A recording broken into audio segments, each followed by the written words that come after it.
Welcome to the Wyrdd and Wonderful channel. Thank you for joining us. Community gardens are supposed to be places of growth, healing, and connection. A patch of earth for people without land to finally dig their hands into the soil. But what happens when that soil hides something else?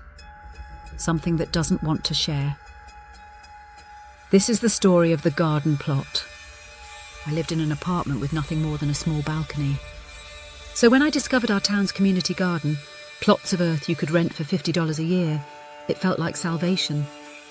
Finally, I could grow tomatoes, corn, herbs, flowers, anything I wanted.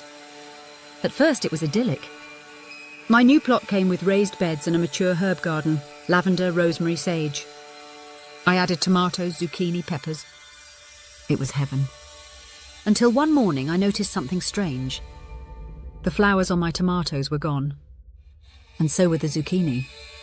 In the middle of my fenced-in plot was a gaping hole, a dark burrow leading deep beneath the beds. At first I thought it was just rats, maybe squirrels. The garden was organic, so no pesticides allowed. I decided to flood them out. I slipped a hose into the hole, turned on the water and waited. What emerged were not squirrels, not rats. They were small, black, dripping wet creatures that squealed in a way I'd never heard before. I felt guilty at first. Had I drowned babies? But the guilt quickly gave way to frustration. Because by the next day there were more holes. My tomatoes were gone. The zucchini demolished. My herbs disturbed. It looked like a war zone. My garden neighbour, a tall, gaunt woman with a sallow complexion, noticed the damage. "Ground squirrels," she said flatly. I shook my head. No, they weren't squirrels. Too dark. Too wrong. She shrugged. "Well, good luck." And then she added almost casually, "Leave the hose running overnight. That might keep them away." But it didn't. The next morning the burrows were bigger. Trenches carved through the beds. My lavender uprooted. Something was destroying my garden, and I needed to see it for myself.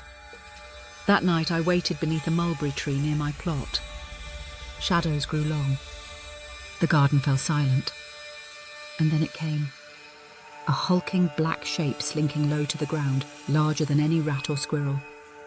The size of a small dog, but with no features I could make out. Just pure darkness. It climbed the fence easily and began tearing through my plants. Then it turned toward me, and I saw them, glowing red eyes. It stared and then lifted its head as if scenting the air. That's when it charged. I ran. My feet pounded the dirt paths between garden beds. Behind me I heard it, scraping, snarling, a guttural growl. I reached my car, fumbled for my keys, slammed the door shut just as it reached me. Heart hammering, I looked through the windshield. And there it was, perched on the hood.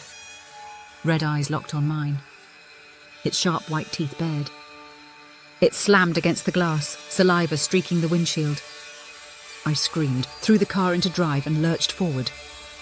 It slipped, tumbled, then scrambled back into the darkness of the garden.